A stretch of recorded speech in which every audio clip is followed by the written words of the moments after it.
तो Sakamoto days के season 1 में हमने देखा साकामोटो जो कि एक लेजेंडरी और ब्रूटल हिटमैन होता है, वो एक लड़की के प्यार में पड़ जाता है और अपनी किलर वाली लाइफ को छोड़कर नॉर्मल लाइफ जीना चाहता है। पर साकामोटो के लेजेंडरी हिटमैन होने की वजह से स्लर नाम के एक आदमी ने उसके सर पर 1 बिलियन येन का प्राइज रखा होता है, जिसकी वजह से बहुत सारे असैसिन्स साकामोटो को मारने के लिए जाते हैं। पर साकामोटो और उसके साथी उन सभी को हरा देते हैं, जिसके बाद स्लर जापान से एक क्रिमिनल के ग्रुप को जेल से छुड़वाकर साकामोटो को मारने का ऑर्डर देता है, जिसके बाद सीजन 1 खत्म हो जाता है।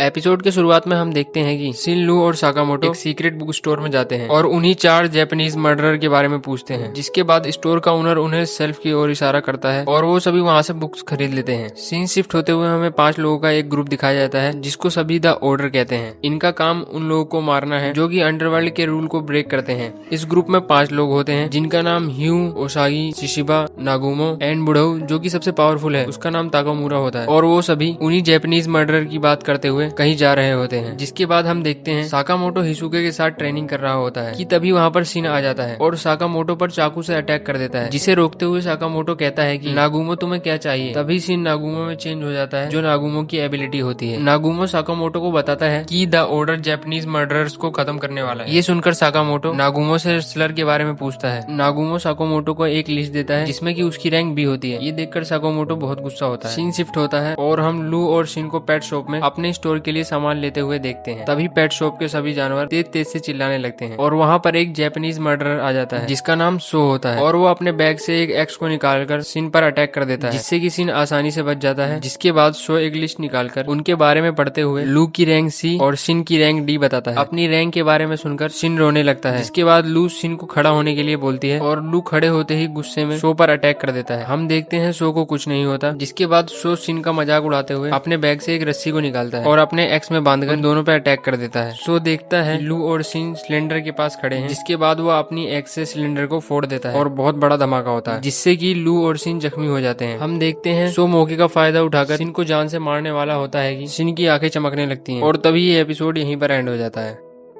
जैसा कि हमने देखा सो शिन को मारने ही वाला होता है कि शिन की आंखें चमकने लगती हैं। जिसके बाद शिन को साकामोटो और लू की बात याद आने लगती है और उसे पता लगता है कि ये उसकी नई एबिलिटी है। जिसके बाद वो सो को एक पंच मारते हुए कहता है कि मुझे तुम्हारा शुक्रिया अदा करना चाहिए कि तुमने मेरी नई एबिलिटी जगा दी। जिसके बाद शिन सो पर लगातार पंचेस और किक से अटैक करने लगता है, पर शिन की इस न्यू एबिलिटी की वजह से उसे थकान होने लगती है। तभी सो मौके का फायदा उठाकर शिन पर अटैक कर देता है, पर तभी वहाँ पर लू आ जाती है और शिन की जान बचा लेती है, क्योंकि लू अब ड्रंक माफिया बन चुकी है, जिसकी वजह से उसमें बहुत पावर आ गई थी। ये सब देखकर शिन बहुत शॉक हो जाता है और शो कहता है कि मैं तुम दोनों के चेंजेस देख देख कर थक गया हूँ। तभी लू शो के मुंह पे एक जोरदार किक मारती है और उसे नीचे गिरा देती है और उसके हाथ में शवल बांट देती है। शो वहाँ से भागने लगता है, पर तभी शिन आकर शो पर एक बेंच मारता है और उसे नॉकआउट कर देता है। सीन शिफ्ट होते हुए हमें शिशिगा और ओसागी को दिखाया जाता है, जो कि एक होटल में लंच कर रहे होते हैं। तभी ओसागी टेम्पल में प्रेयर करने के लिए चली जाती है। फिर से सीन शिफ्ट होते हुए हमें दिखाया जाता है कि लू और शिन थक के लेटे हुए हैं और शो जख्मी हालत में बाहर आ जाता है और एक टैक्सी वाले से उसे एयरपोर्ट ले जाने को कहता है। टैक्सी वाले के मना करने के बाद वो जबरदस्ती गाड़ी में बैठ जाता है। तभी गाड़ी की पीछे वाली सीट से आवाज आती है, लगता है तुम गलत सीट में बैठ गए। हम देखते हैं वो कोई और नहीं ह्यू है, जो कि शो के मुंह पर एक पंच मारकर उसे खत्म कर देता है। और हम देखते हैं कि शिन होश में आते ही चिल्लाने लगता है कि हमने किलर को भगा दिया। पर तभी वहाँ पर का क्लीनिंग स्टाफ आ जाता है और वो सभी शिन और लू को बताते हैं कि ह्यू ने शो को खत्म कर दिया है और वो सभी दुकान की मरम्मत और सफाई करने लगते हैं। सीन शिफ्ट होता है और हम देखते हैं कि ओसागी प्रेयर कर रही होती है। तभी उसके पीछे एक जापानीज मर्डरर जिसका नाम डंप होता है वो आ जाती है और ओसागी पर अटैक कर देती है। पर ओसागी बचते हुए गॉड का शुक्रिया करती है और डम से पूछती है कि क्या तुम्हें प्रेयर करनी आती है। इसके बाद ओसागी कहती है मैं तुम्हें सिखाती हूँ और उसका सर 2 बार जमीन में लड़ाती है और चाटे मारकर जमीन पर गिरा देती है। जिसके बाद गॉड को पैसे ऑफर करती है। ऐसी मार खाने के बाद डम बहुत गुस्सा होती है और अपने शरीर से कांटे निकालकर ओसागी पर अटैक कर देती है और उसका सूटकेस नीचे गिरा देती है, जो कि बहुत भारी होता है। डम के शरीर से कांटे निकलने की वजह से ओसागी डम के पास पहुंच नहीं पाती, जिसकी वजह से उसे लड़ने में बहुत परेशानी होती है। जिसके बाद वो उसे बातें कर मैनिपुलेट करने लगती है और उसके पास जाकर उसे बहुत मारती है। जिसके बाद धीरे धीरे डम की हालत खराब होने लगती है और डम बोलती है कि मैंने कुछ नहीं किया, मैंने तो सिर्फ लोगों को प्यार किया है, जिसकी सजा मुझे मौत मिली है। मैं जैसे चाहूँ वैसे अपनी जिंदगी जीऊं, तुम्हें मेरी जिंदगी को जज करने का कोई हक नहीं है। ये सब बोलकर जैसे ही डम शांत होती है, ओसागी अपने चेनसो की मदद से उसे 2 टुकड़ों में कर देती है। जिसके बाद सीन शिफ्ट होता है और हमें हिरन का मास्क पहने हुए एक आदमी को दिखाया जाता है, जिसने की मर्डरर्स को हायर किया था। तभी उसके पीछे उन्हीं मर्डरर्स में से एक मर्डरर आ जाता है और उसको टुकड़ों टुकड़ों में काट देता है।